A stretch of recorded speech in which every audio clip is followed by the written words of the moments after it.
أشهد أن لا إله إلا الله.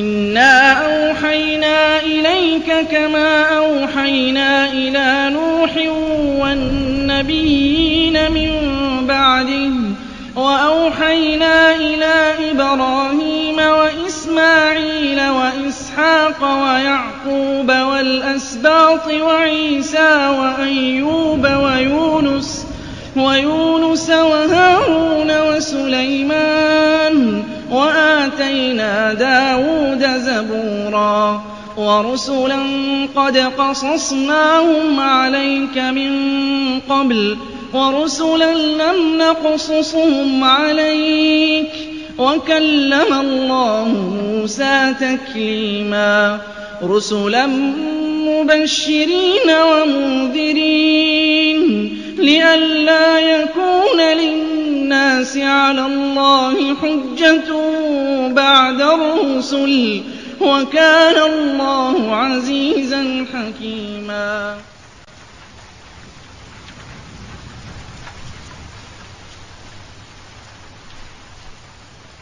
Raindrops পরিবেশিত Bangla audio lecture series পথিকৃতদের পদচিহ্ন নবীদের জীবন। এই লেকচার সিরিজটি ধারাবাহিকভাবে আপনাদের সামনে তুলে ধরবে আমাদের পূর্ববর্তী নবীদের জীবন কাহিনী ও উজ্জ্বল ইতিহাস, তাদের ত্যাগ, ধৈর্য, আল্লাহর পথে সংগ্রামের গল্প এবং তাদের রেখে যাওয়া অসামান্য শিক্ষা ও আদর্শ। আলহামদুলিল্লাহ ওয়াসসালাতু ওয়াসসালাম আলা সাইয়্যিদিনা মুহাম্মদ ওয়া আলা আলিহি ওয়া আসহাবিহি ওয়া সাল্লাম তাসলিমান কাসীরা। আদ জাতির কাহিনী। এটা এমন একটি জাতির কাহিনী যাদেরকে আল্লাহ দুনিয়াতে শক্তি দিয়েছিলেন। এটা এমন একটি জাতির কাহিনী যাদেরকে আল্লাহ দুনিয়াতে সমৃদ্ধি দিয়েছিলেন। দৈহিকভাবে তারা ছিল বলিষ্ঠ, সুঠাম আর দীর্ঘদেহী। জাতিগতভাবে তারা ছিল ধনী, সমৃদ্ধ, সম্পদশালী।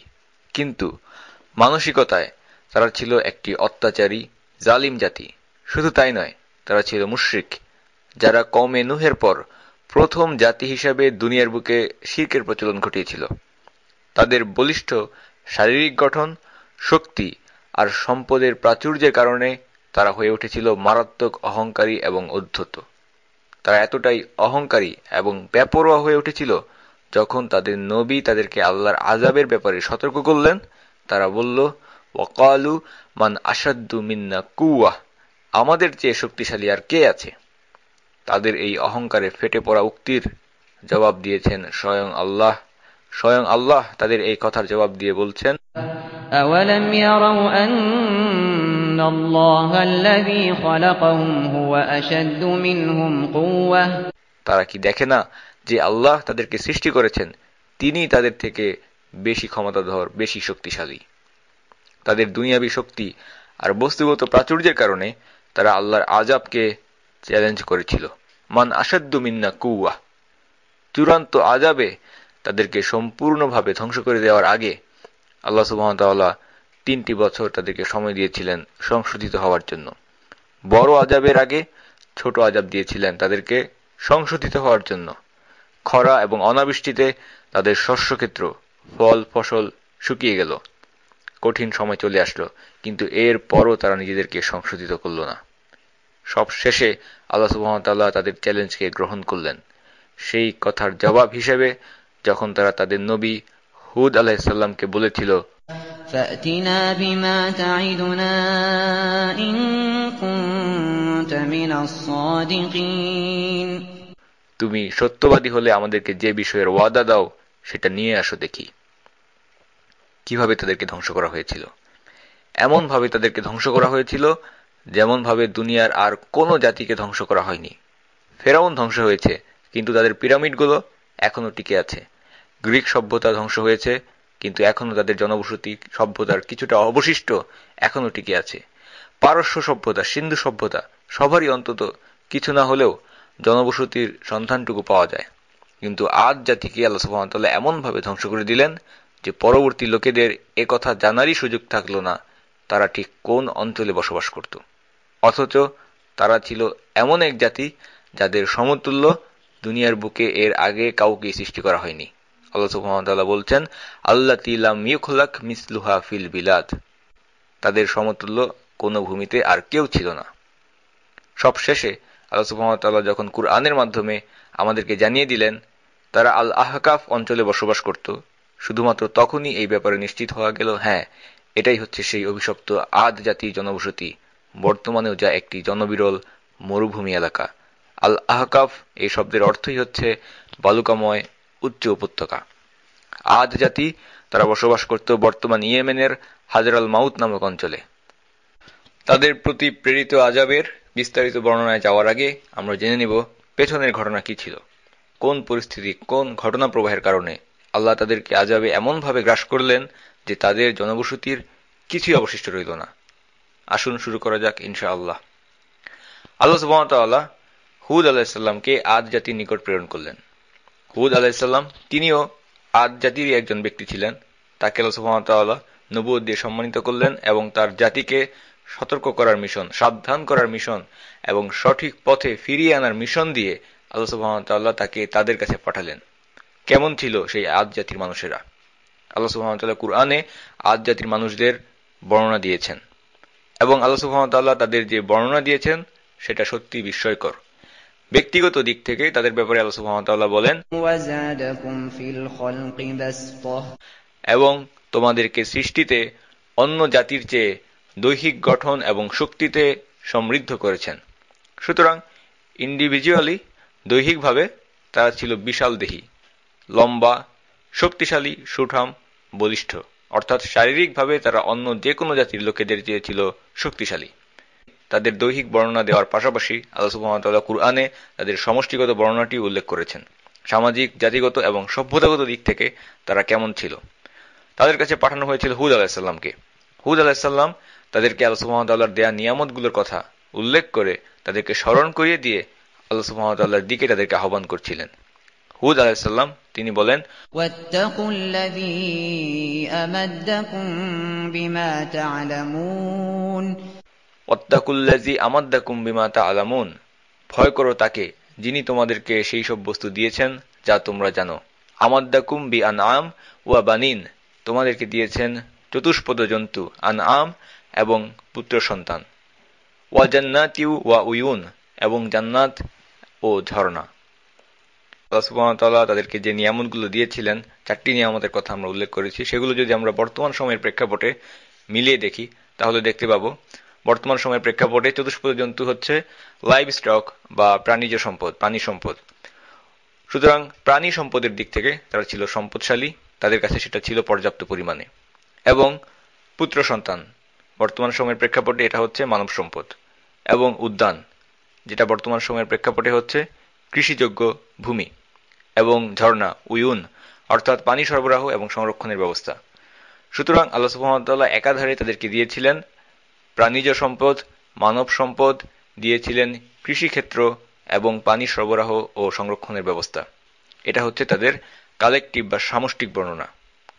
এই সব কিছু মিলিয়ে আল্লাহ সুবহানাহু ওয়া তাআলা তাদের সম্পর্কে বলছেন, ألم تر كيف فعل ربك بعاد إرم ذات العماد التي لم يخلق مثلها في البلاد আদ ইরাম যাতিল ইমাদ আল্লাতী লাম ইখলাক মিসলুহা ফিল বিলাদ। আদ যারা অধিবাসী ছিল ইরাম গোত্রের, যারা অধিবাসী ছিল উঁচু স্তম্ভ বা খুঁটি বিশিষ্ট প্রাসাদের, যার সমতুল্য বা কাছাকাছি করে কোনো ভূমিতে কাদেরকেও সৃষ্টি করা হয়নি। তাদের প্রতি আল্লাহ সুবহানাহু ওয়া তাআলার দেয়া এই সমস্ত নিয়ামতের মাধ্যমে তারা এমন একটি সমাজ, সোসাইটি এবং সভ্যতা বা জাতিকে গড়ে তুলতে সক্ষম হয়েছিল যেটা ছিল সেই সময়ে অন্য যে কোনো জাতির জন্য অনতিক্রমণীয়, আনপ্যারালাল। তাদের মতো আর কাউকেই সৃষ্টি করা হয়নি, তাদের মতো আর কেউই ছিল না। কিন্তু তাদের সমস্যাটা কি ছিল? এতগুলো নিয়ামত ভোগ করার পর তাদের অ্যাটিটিউড বা মানসিকতা কেমন ছিল? তারা কি বিনয়ী ছিল নাকি তারা অহংকারী ছিল? তারা কি আল্লাহর শুকরিয়া আদায় করছিল নাকি আল্লাহর সাথে কাউকে শরিক করে নিয়েছিল? প্রথম সমস্যা, নূহ আলাইহিস সালামের জাতি কুফফারদেরকে ধ্বংস করে দেওয়ার পর নতুন করে পৃথিবীতে শিরকের বিস্তার ঘটেছিল এই আদ জাতির মাধ্যমে। তারাই সর্বপ্রথম কওমে নূহের পর শিরকের প্রচলন ঘটিয়েছিল। সুতরাং তারা মুশরিক ছিল, মূর্তি পূজা করত। এবং ইবন কাসির রাহিমাহুল্লাহ তিনি উল্লেখ করেছেন তাদের মূর্তি ছিল তিনটি, সাদ্দা, সামুদা এবং হাররা। সুতরাং এটা ছিল তাদের প্রথম সমস্যা, 1 নম্বর সমস্যা। দ্বিতীয় সমস্যা, তারা প্রচুর পরিমাণে সম্পদ অপচয় করত এবং এই সম্পদকে ব্যয় করত অনর্থক, গর্ব এবং অহংকারমূলক কর্মকাণ্ডের পেছনে। সুতরাং তারা ছিল একটি অহংকারী জাতি, সম্পদ অপচয়কারী জাতি। তৃতীয় সমস্যা, তারা ছিল একটি অত্যাচারী জালিম সম্প্রদায়, যারা দুনিয়াবী শক্তির কারণে অন্যান্য জাতিগুলোর উপর অত্যাচার চালাত। এবং এই কথাগুলোই তাদের নবী হুদ আলাইহিস সালাম তাদেরকে বলছিলেন। তিনি বলেন, أتبنون بكل ريع آية تعبثون وتتخذون مصانع لعلكم تخلدون وإذا بطشتم بطشتم جبارين فاتقوا الله وأطيعون। তোমরা কি প্রতিটি উচ্চ স্থানে অযথা নিদর্শন নির্মাণ করছো এবং বড় বড় প্রাসাদ নির্মাণ করছো যেন তোমরা চিরকাল বসবাস করবে? যখন তোমরা আঘাত হানো তখন জালেম এবং নিষ্ঠুরের মতো আঘাত হেনে থাকো। অতএব আল্লাহকে ভয় করো এবং আমার আনুগত্য করো। সুতরাং আমরা দেখতে পাচ্ছি সম্পদ, সময় এবং অবসর এগুলো আমার এবং আপনার জন্য আল্লাহ সুবহানাহু ওয়া তাআলার পক্ষ থেকে একটা নিয়ামত। এগুলো উপকারী এবং বরকতময় হিসেবে আল্লাহ সুবহানাহু ওয়া তাআলা আমাকে এবং আপনাকে দান করেন। কিন্তু শেষ পর্যন্ত এটা উপকারী নাও হতে পারে। যদি এগুলোকে আমরা সঠিক কাজে ব্যয় করি তাহলেই কেবলমাত্র শেষ পর্যন্ত এই সম্পদ, সময় এবং অবসর আমার এবং আপনার জন্য উপকারী থাকবে। কিন্তু যদি গুনাহের কাজে এই সম্পদ, সময় এবং অবসর কিংবা দৈহিক শক্তিকে আমরা ব্যয় করি তাহলে এগুলো যদিও আল্লাহ সুবহানাহু ওয়া তাআলা আমাদের জন্য উপকারী হিসেবে দান করেছিলেন, কিন্তু আমাদের নিজেদের ভূমিকার কারণে এগুলো হয়ে যাবে শাস্তি এবং আযাবের কারণ, ক্ষতি আর ধ্বংসের কারণ। ঠিক যেমনটা ঘটেছিল আদ জাতির ক্ষেত্রে।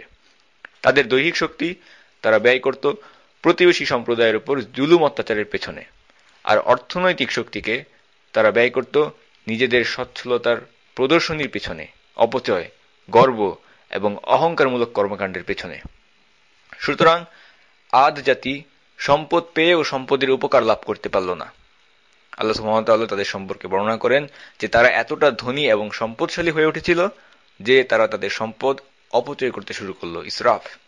আদ জাতি তাদের সম্পদের আধিক্যের কারণে, প্রাচুর্য এবং সচ্ছলতার কারণে শয়তানের সেই ফাঁদে আটকা পড়ে যায় যেই ফাঁদে যুগে যুগে সম্পদশালী জাতিসমূহ আটকা পড়েছে। তাদের মৌলিক চাহিদা পূরণ, যেমন খাদ্য, বস্ত্র, বাসস্থান ইত্যাদি চাহিদা পূরণের কোনো তাগাদা ছিল না। এই চাহিদাগুলো পূরণ হয়ে যাওয়ার পর তাদের অতিরিক্ত সম্পদ তারা লোক দেখানোর কাজে, গর্ব এবং অহংকারমূলক কর্মকাণ্ডের পেছনে ব্যয় করতে শুরু করে। যখন কোনো একজন ব্যক্তির কাছে অতিরিক্ত সম্পদ চলে আসে এবং যদি ভালো কাজের পেছনে ব্যয় করার মতো ঈমান না থাকে তখন সেই সম্পদকে ব্যয় করা হয় মন্দ কাজে। সুতরাং ঈমান হচ্ছে সবচেয়ে গুরুত্বপূর্ণ সম্পদ। ঈমান থাকার পর আপনার হাতে সম্পদ আসলে তখন আপনি সেই সম্পদকে কল্যাণমূলক কাজে ব্যয় করবেন। আর যদি আপনার ঈমান না থাকে তখন এই অতিরিক্ত সম্পদ আপনার জন্য একটি বিপর্যয় সৃষ্টি করবে। সেই গঠনমূলক কাজে সম্পদকে ব্যয় না করে আপনি সম্পদকে ব্যয় করবেন ধ্বংসাত্মক কাজে, মারণাস্ত্র তৈরিতে, যেমনটা আমরা বর্তমান পৃথিবীতে দেখতে পাই। পশ্চিম ইউরোপ এবং আমেরিকা তাদের সম্পদকে ব্যয় করছে যতটা না কল্যাণমূলক কাজের পেছনে, তার থেকে অনেক বেশি নিজেদের ক্ষমতা, গর্ব এবং অহংকারকে ধরে রাখার পেছনে।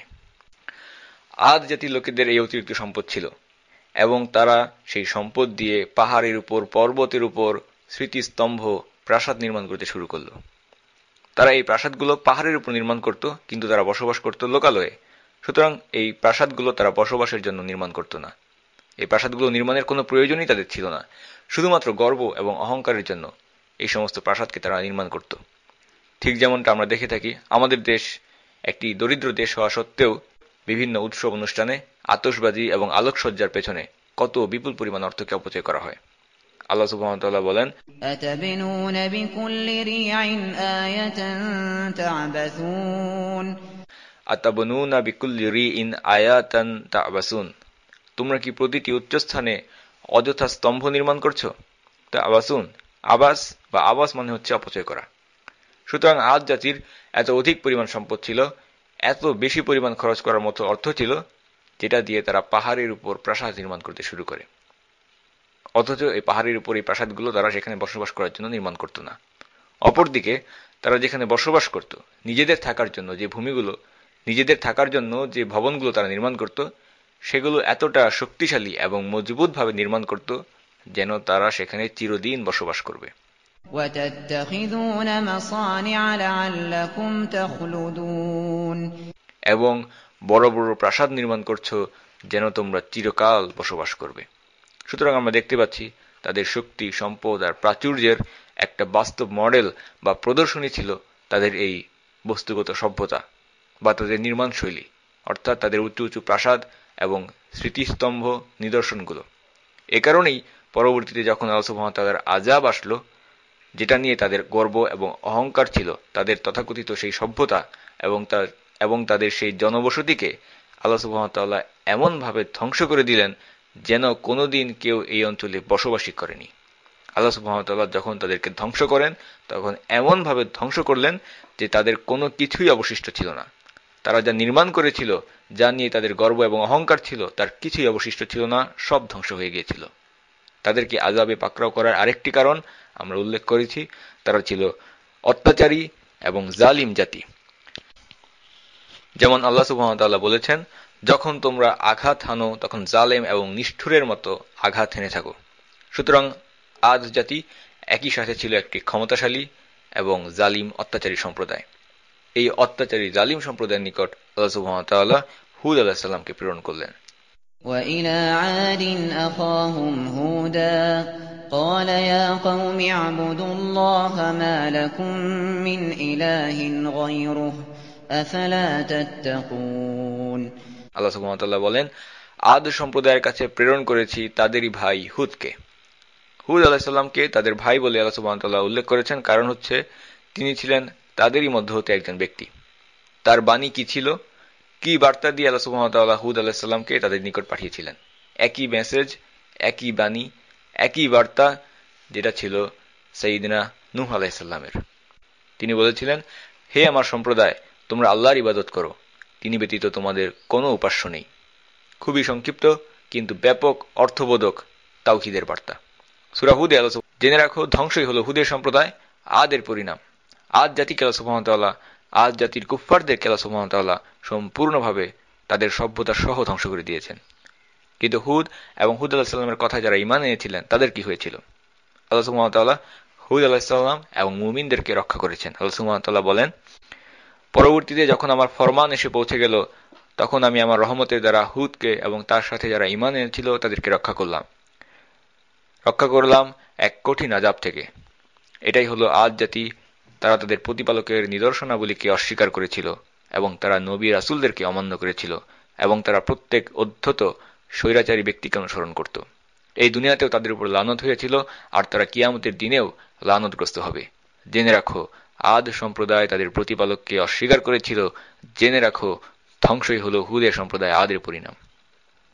সুতরাং আমাদের জন্য শিক্ষণীয় বিষয় হচ্ছে, তাদের সম্পদ তাদের কোনো সাহায্য করতে পারেনি, তাদের ক্ষমতা তাদের কোনো উপকারে আসেনি। আল্লাহ সুবহানাহু ওয়া তাআলা তাদেরকে সম্পূর্ণভাবে ধ্বংস করে দিয়েছিলেন। সুতরাং বর্তমান পৃথিবীতেও কেউ যদি আদ জাতির পদাঙ্ককে অনুসরণ করে, তাদেরও ঠিক একই পরিণতি অপেক্ষা করছে। আমরা হুদ আলাইহিস সালাম এবং আদ জাতির ঘটনা শুনলাম। সবশেষে একটি কথা দিয়ে আজকের আলোচনা আমি শেষ করতে চাই। সাইয়্যিদিনা আবু দারদা রাদিয়াল্লাহু তাআলা আনহু তার কথা। সাইয়্যিদিনা আবু দারদা রাদিয়াল্লাহু তাআলা আনহু তিনি দামাস্কাসে বসবাস করছিলেন। দামাস্কাস সেই সময় ছিল ইসলামিক খিলাফার রাজধানী। তিনি সেই সময় মুসলিমদের আচরণ লক্ষ্য করছিলেন। তখন মুসলিম উম্মার মধ্যে সম্পদের প্রাচুর্য চলে আসে। মুসলিম উম্মাহ অমিতব্যয়িতা এবং বিলাসবহুল জীবনে অভ্যস্ত হয়ে উঠছিল। তাদের মধ্যে ভোগ বিলাস বৃদ্ধি পাচ্ছিল। মুসলিমরা সেই সময় বিত্তশালী হয়ে উঠছিল। তাদের জীবনযাত্রার ধরন বদলে যাচ্ছিল। প্রাচুর্যের ছোঁয়ায় তারা আয়েশী এবং বিলাসী হয়ে উঠছিল। কিন্তু আবু দারদা রাদিয়াল্লাহু তাআলা আনহু তিনি ঠিক সেভাবেই বসবাস করতেন যেভাবে রাসূলুল্লাহ সাল্লাল্লাহু আলাইহি সাল্লামের সময়ে তিনি জীবনযাত্রা অতিবাহিত করতেন। তিনি সেই লাইফস্টাইলকে বদলাতে চাননি, তিনি নিজেও বদলাননি এবং তিনি চাইতেন না অন্যান্য মুসলিমরাও বদলে যাক।